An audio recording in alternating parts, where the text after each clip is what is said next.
Live. Okay. Welcome back, everybody, to another Party Pace podcast. Today, we've got an awesome guest. I'm sure a lot of you guys are excited to hear from. We're going to talk with Grant Petersen from Rivendell Bicycles, all about all things mechanical. I just want to give a big shout out to the sponsor of this particular episode, and it is Soma Fabrications, our friends over at Mary Sales.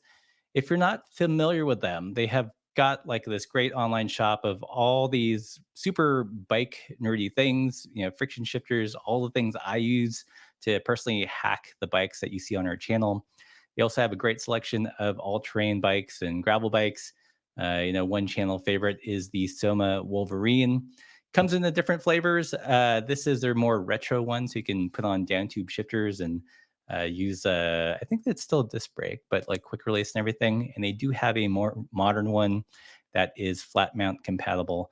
But basically, check out the sponsor of today's video, Soma Fab. If you're looking for a bike nerdy part, there's a good chance it's going to be on their website. So thank you, Soma Fabrications. With all that said, let's bring Grant on once again, because this is live. How's it going, Grant? Okay. Thanks for arranging this, I guess. Yeah. And we'll see what kind of trouble we can get into. Yeah. That was an expression that Richard Schwinn used all the time. Whenever I'd call him up, there was never a phone conversation that didn't include that. So in honor of him. Okay, let's go. All right. So one thing I wanted to discuss is kind of just the, Jim in our shop visit gave us a little bit of a backstory about how you had to have the ratchet redone. A friction shifter with a ratchet seems like a no-brainer that it should always exist, but apparently it became an issue. So how did that whole process come about? Well, I've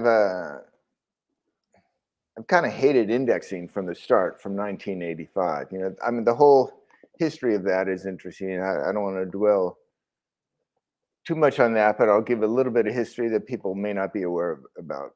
There's a Suntour engineer. His name was Nobuo Ozaki, and he developed the slant parallelogram rear derailleur in 1964. And that was a time when Suntour and Japanese components and derailleurs, especially, they basically didn't leave the island. Nobody knew they existed or had any respect for them or anything like that. But he got a patent on it, and the patent lasted 20 years. And Shimano had paid attention to it, and the Europeans didn't really pay attention to it. Everything was either Campagnolo or Hooray or Simplex. There may have been some others. But the slant parallelogram was necessary for indexing to work, because without a slant parallelogram, you had to overshift and then trim it and back off the pulley. So indexing would not have worked without the slant parallelogram, and Shimano was ready for it. And this is not a knock on Shimano. Shimano makes the best derailleurs in the world. They have the smartest bicycle engineers in the universe. And they were smart. And when the patent ran out, they totally, understandably, completely ethically, just smartly, intelligently, they started developing their own slant parallelogram derailleurs, and that allowed indexing to work. And indexing's first year was 1985. I never liked it. I didn't like the plastic clunkiness. I didn't like the idea that you'd push until you hear a click. I know a lot of people use that, and I know it makes a good contribution, to a lot of people's bicycle lives. But I personally didn't like it, and I wielded a little bit of that influence on Bridgestone bicycles. And back then we had, every other bike was a Shimano or a Suntour. That was sort of Bridgestone's policy, just sort of spreading it around. And of course, back then, only the Shimano bike sold. I mean, dealers didn't want friction shifting once this indexing was around. And so there was it was not a popular decision to have any Suntour bikes in there, to any friction shifting bikes. Mm-hmm. And the timing was kind of bad for Suntour, because in 1980, they'd had a power ratchet shifter since mid 60s or something, the old Barcon and the thumb shifter with the big black plastic covering on it. Those things, it was a great mechanism, but it wasn't, they weren't famous all over the world or anything. I mean, that was the preferred bar end shifter for sure. But then in the mid 80s, they started refining their power ratchet, and they added a finer little click to it, and they absolutely improved it. There are a lot of people still like to use the old stuff. They just assume that the newer stuff is worse, but in this case, it was actually better. Mm-hmm. And so Suntour introduced that in 1986, and nobody cared about it. And by 1987 or 1988, it was gone. So they had this super refined, excellent, beautiful mechanism that could not compete against indexing. Right. And so when Rivendell started in 1994, 1995, there was a big Suntour blowout sale. They were just dumping this stuff, selling it literally pennies on the dollar to any bicycle distributor who would take it. And there was a bicycle distributor, still exists, called J&B Imports, a competitor of Jim's, but this is part of the story. And they had a new sales rep there named Eric Larson, who is still there. And in the early days of Rivendell, it was hard to get anybody to sell us stuff. We were working out of my garage. We didn't have a brick and mortar store. So I had a little bit of a reputation, and I had a letter of recommendation from John Nugent, who's a big shot in the industry, worked with Saks back then. And so I was able to buy some stuff.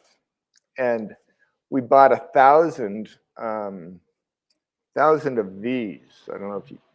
Oh, yeah. Just, I don't think, yeah, well, this one says silver on it, but basically it's 1,000 of these. Here, I'm trying to hold this up. You're good. The down tube shifter. This is it's mounted on a Paul Thummy now, but we bought 1,000 of these for 99 cents each, something crazy. Yeah. And still not a lot of people wanted them. I think we were selling them for $15 or $20 at the time, and we had so many of them that we eventually went down to $10, or if you spend $50, you might get one, you could buy one of these for $10. And they were not popular, and it took us a while to get through them. And there was, of course, it's a wonderful shifter. And when we did go through them, I wanted to make them again because they were starting to pick up, and I personally liked them. And am I talking too much? No. It's all super fascinating. Okay. I don't know about super fascinating. So anyway, so we were running out of these Suntour 1986 vintage down tube shifters, and I wanted to make some more. So Suntour was still hobbling along around then, and I asked them if they could make more, and they said no. We don't even have the tooling anymore. So when a company is sort of suffering hard times or something, if you have tooling, you're taxed on the tooling at the end of the year as an asset. So they literally destroyed the tooling so they wouldn't be taxed on it anymore. Nobody was buying it anyway. So I said, well, shoot. I said, what are we going to do? And they said, well, if you find somebody else who can make it, we will give them technical assistance, and technical assistance, I guess, is what it sounds like, but it might also include who are the suppliers for the little spring in there, or, Suntour may not have made every single part in there. I mean, Shimano doesn't make every single part of its derailleurs. They use common suppliers for some of the small parts. So anyway, I contacted Kozo Yoshigai at Diacomp. He was always a good friend and a strong supporter of us, a great guy. And he said, yeah, I'll do that. And so we bought the tooling for the mechanism for, I think, $9,000 back then. And $9,000 for us in, I don't know what year it was, maybe 1998 or something. That'd be like $70,000 for us now. I mean, it was just a lot of money. And it Right. seemed at the time to be kind of a big risk, but I wanted to do this. So we got it and got all the drawings together, and they made samples and it worked. And then we, over the years, we've done variations, but it's our tooling derived from Suntour's tooling that allows these power ratchet shifters to exist now. Yeah. That's pretty interesting. I didn't know that. I always wondered why tooling was destroyed. I didn't know that there was a penalty, like it was taxed as an asset at the end of the year. So that's probably like a motivation for some of this old stuff to just Oh disappear. yeah, totally. Like I'm sure I'd be really surprised if Shimano had any tooling for some of its old derailleurs, the rapid rise derailleurs or something. They don't keep it around. Yeah, bummer. So what's you'd mentioned like friction shifting was a hard sell. Has it gotten any easier over the years? Do you feel like people are picking up to it? Oh yeah, and I think you have helped push that along too. But I think uh, it's like people still play guitars, and they still play pianos, they still play violins, they still carve wood, So people like to do things that are uh, challenging but learnable and versatile and flexible and counterculture or something. And friction shifting is all of that. I mean, friction shifting.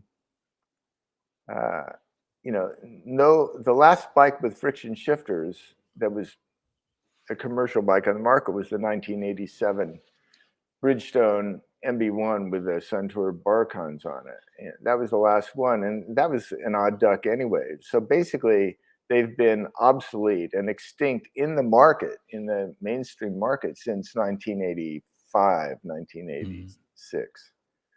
And I think people are getting kind of sick of push button shifting and push till you hear the click. And index shifting has, it's helped a lot of people, I guess, get into bikes. The same way that radios got a lot of people into music, and it's all good. I think it's made a positive contribution, but it's still not for everybody. And so what Hmm. we do is, we offer an alternative to it, and it has grown in popularity. I mean, I don't know how popular. I don't know how many friction shifters are sold worldwide, but I'm sure we sell 98% of them. And we sell one bike in every 20,000. No, in every 20,000 bikes sold in the United States in a year. So it's not that popular. Most people don't know what it is. Right. I'm always surprised. Like I'm a big fan of it, mostly because of compatibility issues. I constantly have to test test out components and do weird things to the bike for the YouTube channel, and it's like the one part that I know can make everything like work harmoniously together.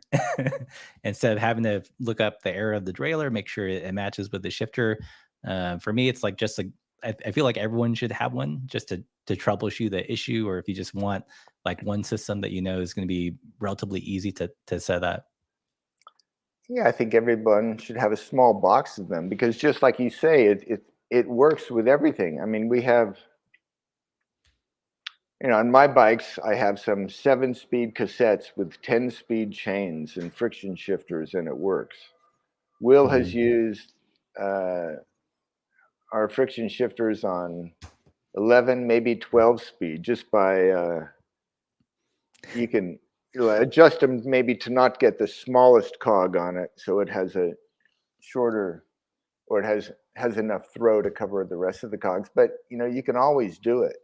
And with friction shifting, I think something that people either like or don't like about it is that if you flub a shift, you can't say, "Oh, it's a crappy shifter," unless Right. the shifter you're talking about is the person operating the shifter, in which case it could be a crappy shifter.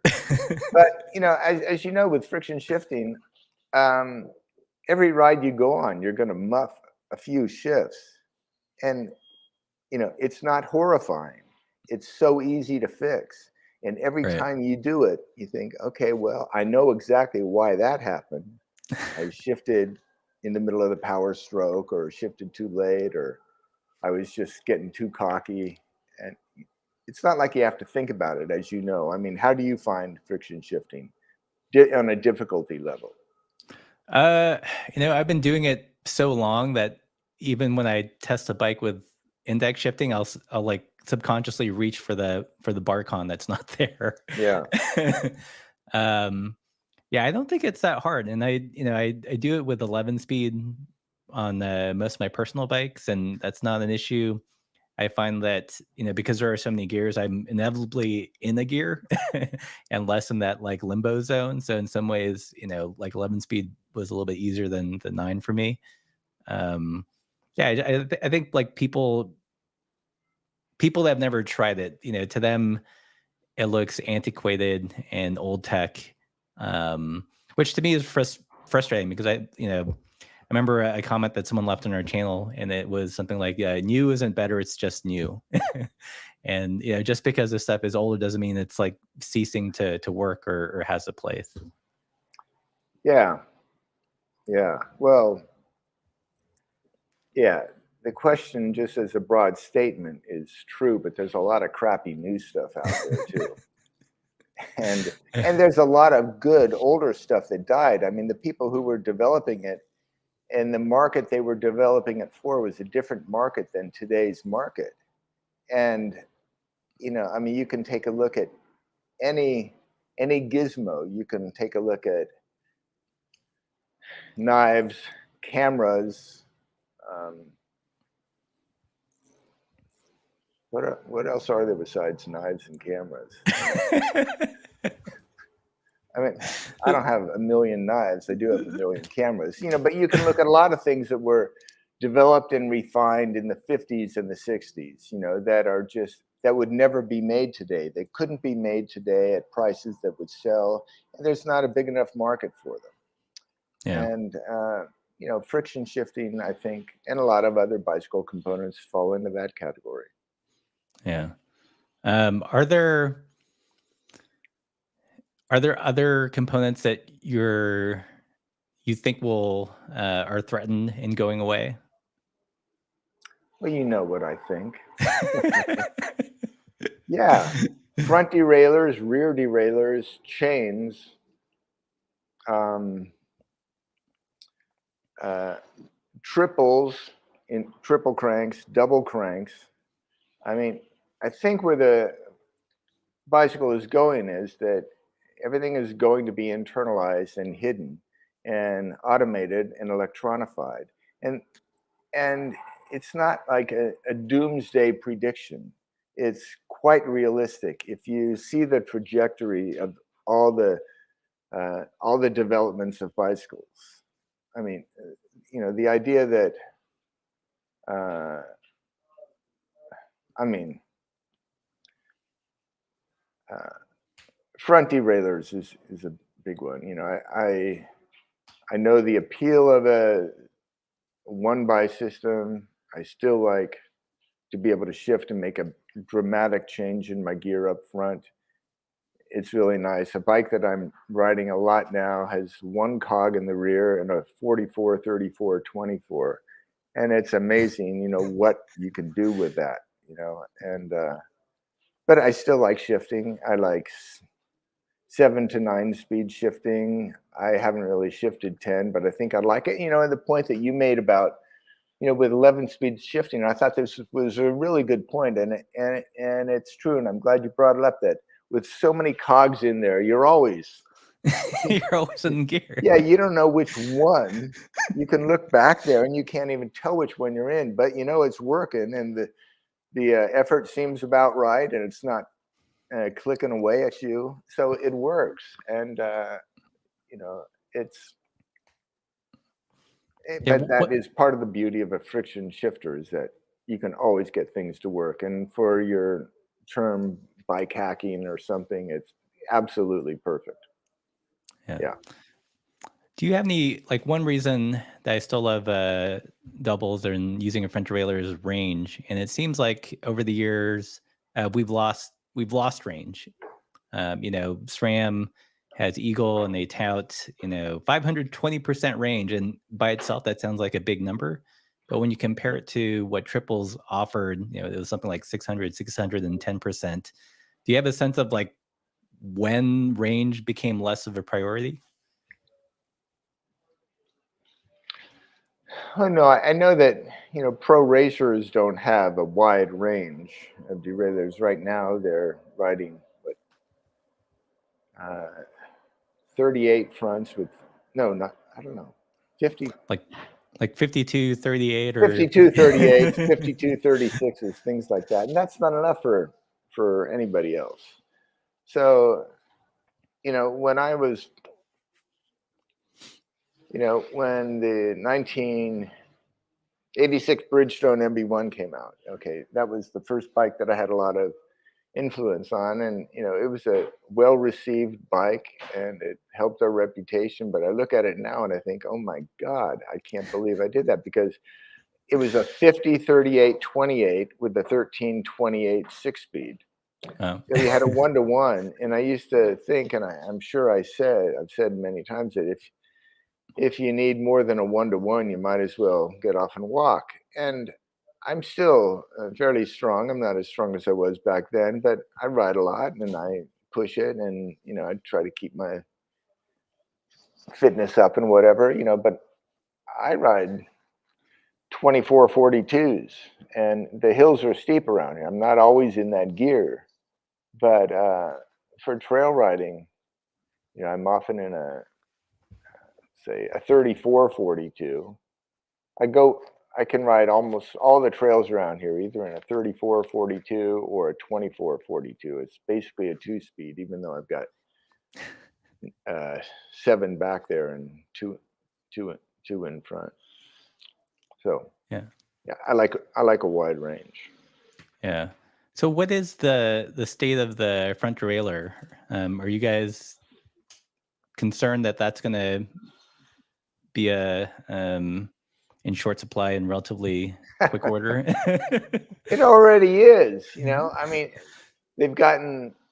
they still shift well. They shift really well, and they've gotten extremely complicated to set up. I mean, when Mark Abley has to look at the directions to set up a front derailleur, that should be a red flag to anybody. But they want to make them top pull and bottom pull, and fit a variety of seat tube diameters and everything. So they've gotten really complicated and really ugly. And if you look at any, say, front derailleur, probably up through 2000 or something, I think sort of the golden age of component design was late 80s to mid 90s, with another sort of uptick in the late 90s and early 2000s. But they were beautiful components. They were simple. They worked really well. The front derailleurs didn't have a lot of bumps and ramps and complication to them, and they were really clean designs. You could see the parallelogram, you could see the pivot arm and the lever of it. There was only one way to route the cable, and it was really clear. It was, and you could tell the adjustment screws were a lot clearer on it. So there was sort of a cleanliness of design back then that does not exist anymore. And I remember in the late '90s, uh, somebody who worked for Shimano, he had a high position in the company, told me that um, something. I may be a little bit wrong on some of these figures, but I know I'm not too far wrong. They said Suntour has 20 people in its design department total. Shimano has 20 people in the front derailleur department. And our job is to make a minor change every 2 years, 1 or 2 years, and a major change every 4 years. And maybe things have changed now. I'm sure. I mean, a lot of things have changed since that time. But it becomes sort of like a publish or perish environment, where you have to change things just for the sake of it. Like you could look at I don't know, 1989 Dior front derailleur, Dior XT. There's no improving that. I don't think there's any improving. I mean, it moves in and out. It looks really good. It's front shifts are so easy. But when front indexing came about, you lost control over the derailleur. So the derailleur had to do more for you. It had to be tolerant of not enough pull. It had to force the chain up there. It had to aid the shift, I would say, certainly more than necessary for friction shifting, but it was necessary for indexing. So it's really good engineering that they did. And I want to say again that, like, I may not totally dig Shimano's direction in a lot of this stuff. I think they're completely, market driven, which they have to do, which they have to be. If you're big, you can't necessarily be groovy. You can promote a mystique of grooviness, but you're basically, if you got to sell so many other parts every single year and you've got SRAM nipping at your heels, you've got to change things, and you got to change things fast and dramatically, and that's what's going on. And it's good for a lot of people, but it's not. I would say it's not good for the overall menu of bicycle parts available to normal people. I mean, you shouldn't have to dig under the mushrooms and the detritus on the ground to find the groovy bike parts. And you sort of have to, you have to be a Russ or something to know where to get these parts. Yeah, the front like the newer Shimano like 11-speed front trailers are really confounding. Like, now they route in themselves, and there's this little plastic cap that holds the cable in. That's really easy to use, and then they change the amount of cable pull. So now and I do get a sense that, like, there's some upgrades or some iterations that are just done to sell more product, because that's what's expected. Like every couple of years, there has to be new group set. We know predictably it's going to add one more gear, but it's not going to change the overall range. And like you said, it's almost like it is like a publishing schedule. Yeah, it has to be. And sort of the competition with SRAM. I mean, SRAM seems to be more leading edge than Shimano, or more aggressive, like in the what's the UDH? What the UDH is, the Universal Derailleur Hanger. Right. So SRAM has all these patents on it, and now Shimano has the patents on it, and it has its own patents on it. And if bike manufacturers have to go with one or the other, then it's probably not going to be compatible with the other derailleur, and that's sort of the plan. And it's not all that user friendly. You know what I would love to see Shimano do, and Shimano will do whatever it does, and it's going to do a lot of good stuff. But what I would like to see them do is just say, well, screw it. We're going to come up with sort of a um,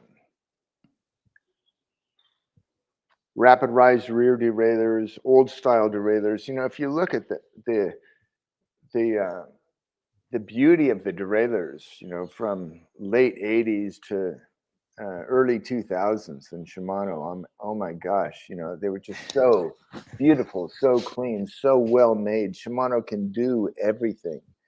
Anything Shimano wants to do, it's going to do better than anybody else. Absolutely better. They are so smart. They are so good at what they do.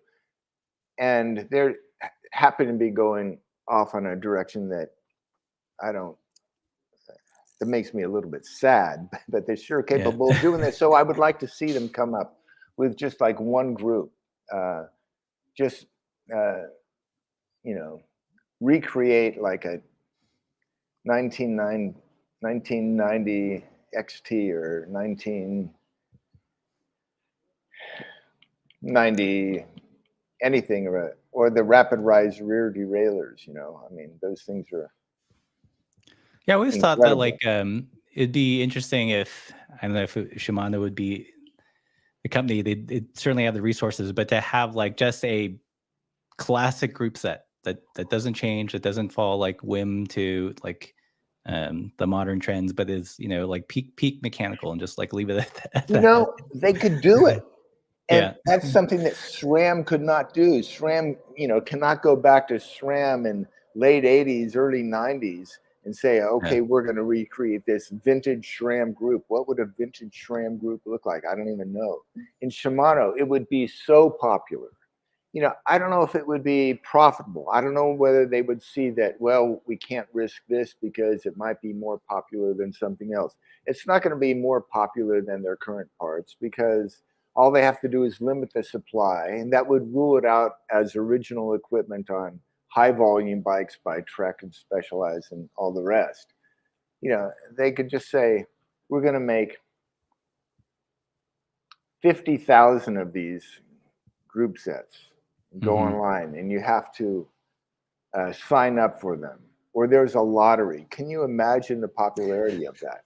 And yeah, it would be so great. You know, of course, people would buy them, then they would sit on them, then they would flip them, or and stuff like that. So it would get wacky, like Taylor Swift concert tickets. But it would be a wonderful thing for them to do, and it would be so well received. And Russ, there was a time in the early '90s when Shimano's fishing department, I think, was even bigger than its bike department. And uh, fishing is more popular worldwide than bicycles, and they were coming out with a fishing reels um, that you put on the rod, you cast it out there, you got the bobber and the worm or whatever there, and then you put it on the forked stick and the side of the lake, and it would move the little lure for you. You'd push a button, and it would do your bobbing for you, so you didn't have to lift up your hand and make it move. And then their bait casting reels at the time got so complicated that traditional fishermen and salespeople in stores couldn't figure them out. And there was a major squawk. So they came out with, they said, okay, we're going to do this. We're going to do a level winding reel. I don't know if this is all Greek to a lot of the listeners, but a traditional reel, no bullshit. And they called it, I think, the Calcutta 2000. And it was a hmm. big success. And now they have a whole line of Calcutta reels that are basically no bullshit bait casting reels for bass fishermen. And I I went mean, down to it. I see clothing companies do that where they lean into their heritage line, and Yeah, it becomes wildly successful. Like, why not have like a like a Shimano? Yeah, we're just gonna make the best like peak mechanical group set. It'll be its own wouldn't standalone that be line. great? I mean, Yeah. it would be such a gift to the industry, rather than have this arms race with SRAM to see who can carify the bicycle fastest and the most, Yeah. which is what it seems to be doing. Yeah. I mean, One of my biggest fears with electronic shifting and the way that the industry seems like it's going, is that once you're in that system, you're like in the silo and they own you. yeah, There's no mixing or matching of parts. Beyond just like things like cable pull. There's software now and other invisible things that just can't be mucked with. So the beeping. it's a garbage truck out there. They Okay. haven't been actually picking up our composting stuff. So there was a problem with the address that they had. I think they're going Yeah. to come by and get it now. Yeah, but for me personally, beyond like the batteries and the cost of electronic shifting, it's that being locked into an ecosystem, and you better like what they come out with because you've got no choice otherwise. Yeah, yeah. I think they're trying so hard to make it so easy, and they don't realize that harder is more fun.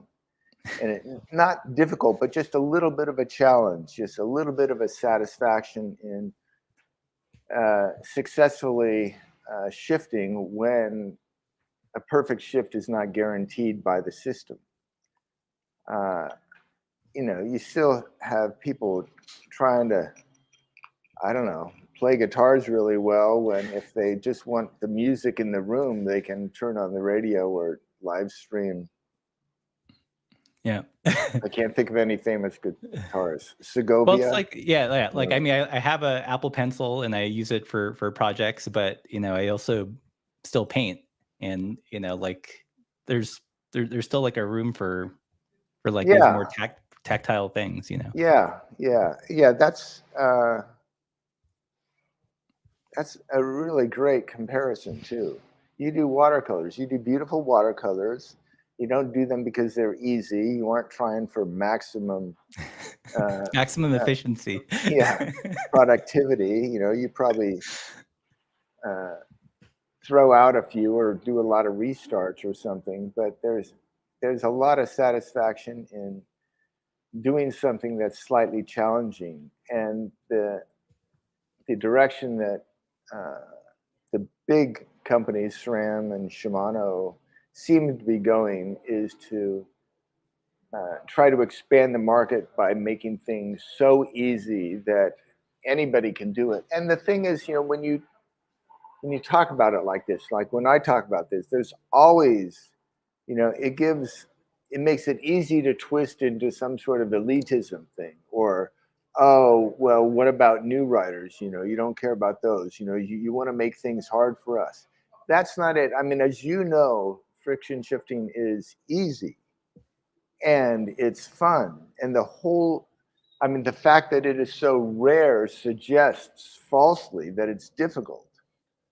Mhm. And, you know, yeah, I have a lot more faith in people than that. And I know that because when people will come by here, do a lap around the building on a friction shifting bike, and we don't say, well, sorry, but we only have this difficult kind, but just don't shift. We put it in gear just right around. We don't do that at all. We put them on the bike and we tell them to shift, and they come back and they say, it's so easy. It's easier than my other bike. And then Right. I say, well, this is supposed to be the hard way. Really? And, so there's a lot of misconceptions about friction shifting. So. Yeah. So as components get a little bit more rarefied, what are you guys doing to help insulate yourself? Well, we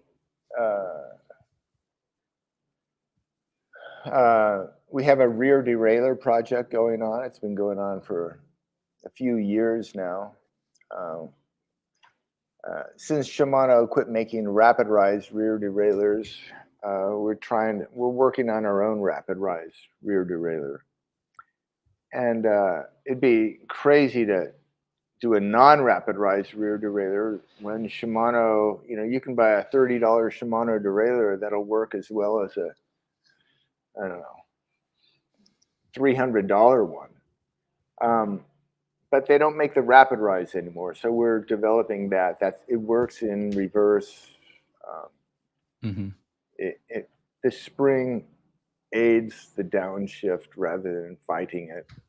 And it just makes sense. And I wish Shimano would, regardless of the thousands of hours and many thousands of dollars that we have into it, if Shimano were to introduce a rapid rise derailleur, I would be happy to just say, okay, we're stopping right here. Let's just buy, let's buy a ton of them and have them, because the Shimano rapid rise derailleur is an incredible device. So we're doing that. We're working on front derailleurs with Jim, Jim Porter, Mary Sales. And so we'll see how that goes too. I think it'll eventually work. We've got our own non-disc rear hubs with 135 millimeter spacing. No one is doing rim brakes anymore. Or at least they're certainly becoming harder to find. And Shimano is discontinuing some of its best parts. Every year they discontinue more things. And we have a fairly good stock of Dior V brakes and Dior rear hubs. Like a Shimano Dior rear hub, it is just like the best value out there. It's an amazing hub. And they're too cheap. They're too cheap. But they've quit making them, and they're going to be disc only. And so it's not the end of the world to have a little disc mount, that little nubby thing around on the other side of it. You don't even notice it. But, we can't depend on the big manufacturers to continue keeping in production the kind of bike parts we like, because they clearly don't like the same things we do. So we're working on all of that stuff. Let's see what else is there. Hubs, maybe cassettes, front and rear derailleurs and the shifters. What chainring sizes are you guys going to optimize the front derailleur for? Is it going to be for the sub compact cranks that you guys have? No, well, if you have to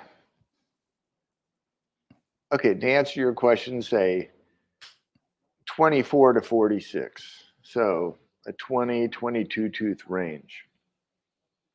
And the curve of the derailleur, ideally will match the radius of the biggest chain ring, and it'll sort of follow it. But the thing with front derailleurs is, at least in indexing mode, you can go way off spec and they still work fine. I mean, I've used Campy racing derailleurs with a 14 tooth suggested maximum range. I've used them on 22 teeth things, and you can make them work fairly easily. You may have to limit certain gears, but it's hard to make a front derailleur that doesn't work. But they're starting to do that now. A lot of the front derailleurs are really limited in what they're doing. So we're going to do like that subcompact, which was originally made by Microshift, and then Jim had his variation of it, with the same forging and everything. And that's sort of the design that we're going with, and we're working with Jim, and we are, as you say, like optimizing it for what we want, because the original subcompact was like for a 50 tooth chainring, and nobody rides 50s anymore. At least that's not what we want. Yeah. And those needs are probably already taken care of. So we're just trying to become less dependent on suppliers that are moving in another direction. Yeah. Are you worried at all with the Shimano Qs, like with their odd cable pulls, or their 1-to-1 cable pull? Well, I wish they'd keep the 2-to-1 in stock, but there are some other derailleur manufacturers that some that you haven't heard of. They're deep in the woods in China, and they're still supplying like a Chinese market for get around bikes, the flying pigeons or whatever they ride over there. And these people are fine with 6 speeds and 7 speeds, but they're also good engineers and they have good manufacturing capabilities. And when we go to, when we try to develop a part, at first, we don't go to Shimano because they're not going to want to do it. We don't have the volume. We're not going to go to SRAM. They're on a different planet than we are. We've gone to the Taiwan makers, and they aren't interested. For the most part, they want to copy SRAM and Shimano, and they want to, they don't want to be associated with something that they may think is kind of backwards. And they have high volume capacity, and we'd never be able to make it. And so there is no, let me be preemptive about this, there is no way that you are going to get a derailleur made in the United States. It's not just a matter of, well, just have it 3D cast or 3D printed. You can do that, but there's still assembly, there's still springs, there's so much complication in a rear derailleur that most people have no idea about. It is impossible. And I have gone to some U.S. manufacturers of machined parts and assembly parts, and I don't want to name their names because it would seem like I was knocking them, and I'm absolutely not.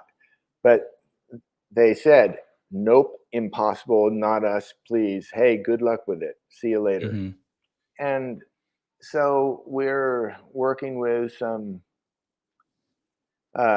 Chinese manufacturers who don't have the worldwide respect, but they have the skills. In fact, there's when SRAM moved its production from China back to Taiwan, I don't know how interesting or how much I should even say, but these are just facts. And I have respect for SRAM, for its capabilities, its engineering, and all these guys. I do, but it is a fact that SRAM had a few different manufacturers in China making its stuff. And then I don't know what precipitated the move to Taiwan. It may have been some tariff things. It may have been something else. I'm not privy to that. It doesn't even make any difference. But the fact is that they did take their manufacturing from China to Taiwan. And in the meantime, they had trained and worked with and developed these subcontractors, who are making SRAM branded stuff. And Microshift also was doing this. And then when they left, there was all this capability. There were factories, there were engineers, there were design teams and manufacturing capabilities that weren't being used. So, there's a company called Micro New right now, and the same font as Microshift. It's just Micro New. And I've seen derailleurs, and we've had derailleur samples from them, and they can do things. Oh my God, they can do anything they want. They can do anything they want, And so that's what we're left with for some of our derailleur stuff. And I'm not sad about it anymore. For 26 years, we didn't sell a single thing made in China. But when China is the only option, and these guys are eager to do it, and they certainly have the skills. I mean, I think I'm staring at a Chinese-made MacBook Air right now. I'm sure everything that's touching you is made in China. Well, at least your computer and the earbuds. Maybe the glasses too. Was there ever? I know that Paul did some derailleurs back in the day, but were derailleurs ever made in the U.S. in great volume, or was that always overseas? Okay, not in great volume. There was a time right around 1993 and 4 when Suntour was tanking. Suntour was pulling out of the derailleur making business, the freewheel making business, and all that. And there was a sort of a rampant fear that, oh my God, Shimano's going to have a monopoly. They're going to be too powerful. They're going to be the only option out there, because SRAM was still kind of small potatoes back then. And so there was a move to let's get an all American made bike. And, what are we going to do for this part and that part? Well, American made rims at the time weren't a thing. You couldn't get American made tires. You couldn't get an American made freewheel. And you couldn't get American made derailleurs. So there were three manufacturers, three different American made derailleurs. One was called a Rhino, RHINO. I think they were out of Colorado. Another was Joe's Derailleur, also out of Colorado. And then Paul had one. And, they were all machine derailleurs. And, and I think White also had like a derailleur without a spring, but with two cables. So there have been these attempts, to do it. And they know how challenging it is. I mean, you can lose a lot of money trying to develop a rear derailleur and then trying to sell it. I mean, you can have a $700 rear derailleur that doesn't work as well as a $30 Shimano. Right. And so how strong an anti-Shimano stance can you really take? And what this really points to is the Shimano's phenomenal contributions to bikes. All those target bikes with Shimano derailleurs, all the cheap bikes that you find locked in front of liquor stores, with Shimano derailleurs. Those derailleurs work great. Yeah. Anyway. Yeah. Speaking of cheap or inexpensive Shimano derailleurs, you highlighted one recently, their new Acera. Can you talk about that? Yeah, I'm riding one on I put one on my Homer because I wanted to try it, and I put a 42 on my Homer because I wanted to see whether it would work with a 42. It's rated, I think, to 40 teeth, and it works as well as any Shimano derailleur. And I don't know, it's probably made for 10 or 11 speed. I don't really know. Well, actually, I don't know what it's made for, because it's working on my 7, my 1342 7, and the cable pull, it must be a 1-to-2 cable pull or a 2-to-1 cable pull. I don't know. Do you know the answer to that? And do you know what the ratio is? I don't. I'm assuming it's like the 2-to-1. Yeah, well, yeah, it certainly feels like a 2-to-1 because it almost shifts too fast. I mean, I could use, I think I get all the gears on the 7, let's say, moving it from 1 o'clock to 3:30 or something, Yeah. and I could easily, I mean, I could live with 1 o'clock to 5 o'clock. So. Yeah, I'm gonna order one of those from you guys so I can play with it on the channel, because it seems like a fun little sleeper. You know what, Russ? We'll just send you one. Okay. I'll send you one. Not an attractive derailleur, but it works well. Yeah. Well, I'm gonna do some quick questions here. All right, we've got 270 people in the stream. I think that's a new record. You beat Jan, so there you go. If you guys have any questions for Grant, put them in the comments now, and they're good. We'll pass them on. Let's see. What else? So we talked about cues a little bit. Well, let me just say something about Jan, okay? I think, a lot of people like to sort of throw he and I in the ring. Right. Sort of a Zuckerberg, Elon Musk cage fight. Yeah. But Jan is doing great stuff. He's focused on his French niche, and he is probably more aghast than I am at the ugliness of modern bike parts. And in some ways, he's more extreme than I am, in the rear derailleur that he's developing. But I have like nothing but admiration for Jan, and he is not my competitor. I'm not his competitor. We go back a long ways together. There you go. Okay. Back to you. Okay. Let's see. One question here. Roduno availability update.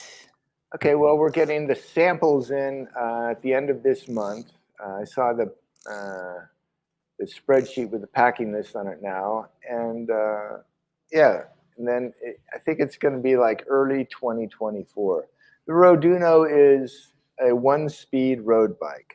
It has a rear-facing dropouts of our own design. Basically, we tried to make it kind of pretty with a cast-in derailleur hanger. So you can mount either a chain tensioner, or like what I've done on one of my bikes is just an old Shimano racing derailleur as a chain tensioner. I mean, it's a short cage Shimano crane derailleur from 1973. And yeah, and then it's called a Road Uno, so road speed, it's not a mountain bike, and Uno for a one speed. But we're probably going to do it. We're going to introduce it with a 2 chainring crank with no front derailleur, no front shifter. So it has to live up to the Road Uno name, and then you only get Uno gear at a time, unless you shift. But somebody could add a front derailleur and a shifter, like I've done on one of my bikes, and you just shift between the chain rings and keep it there and back. Of course, people, whenever you do a one speed, they always want to see, well, let's see what I can do with this. So you could get a Wide Industries Dose, the 2-speed freewheel thing, and then you could get a triple up front. And then so you could have a 5-speed with a rear derailleur on it, and you could have the rear derailleur shift just between the 2 cogs. So it's a really versatile bike. But to answer the question, not to drag it on too long, samples at the end of this month. We'll show it, and production delivery early 2024. And it's going to be basically a Homer frame with these changes to make it single speedable. Cool. I saw recently that Wood Cyclery in England started selling your frames. Do you have more distribution in the works in terms of international? We never try for any, because all the bikes that we get in, we can sell ourselves. And if we sell them ourselves, then we don't have to cut dealers a price on them. If we can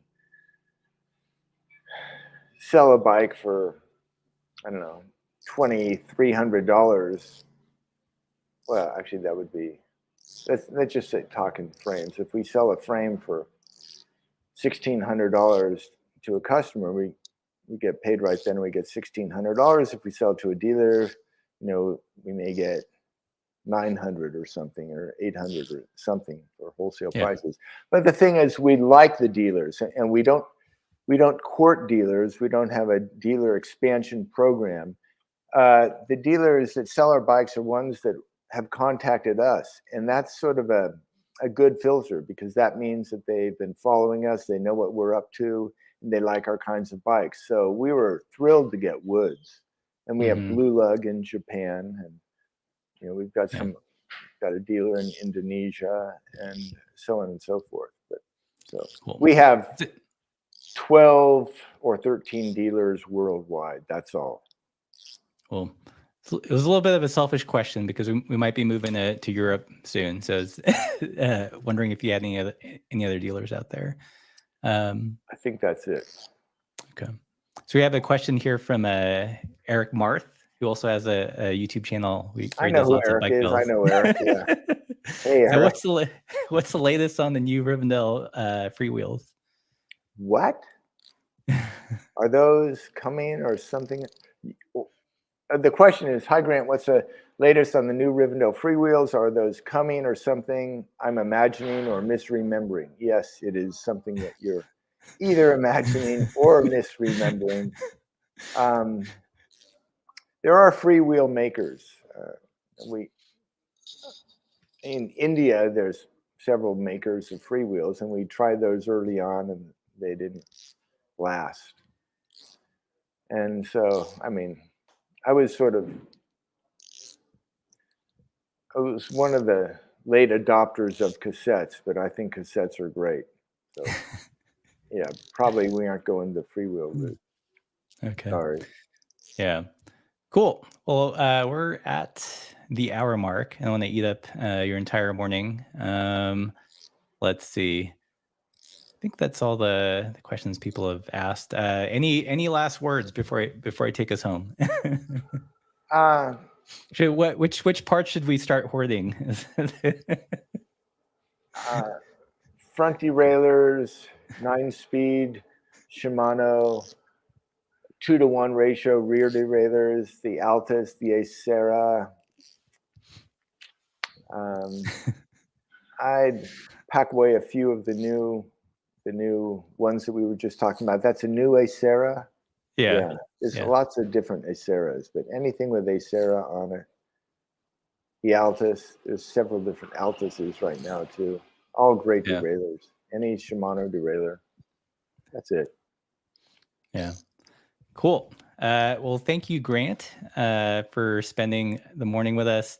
If you guys enjoyed this episode of the Party Pace podcast, definitely check out the sponsor of this episode, which is SomaFab, aka Mary Sales, mutual friend of Grant's and I. If you missed our shop visit with Jim, it's super informative, lots of stuff about the history, and they also stock lots of awesome frames and bike parts.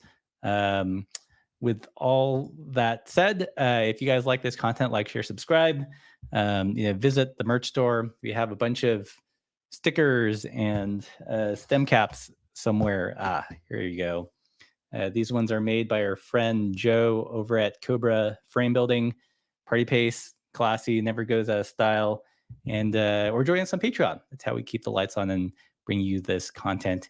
And as always, everybody, keep the supple side down.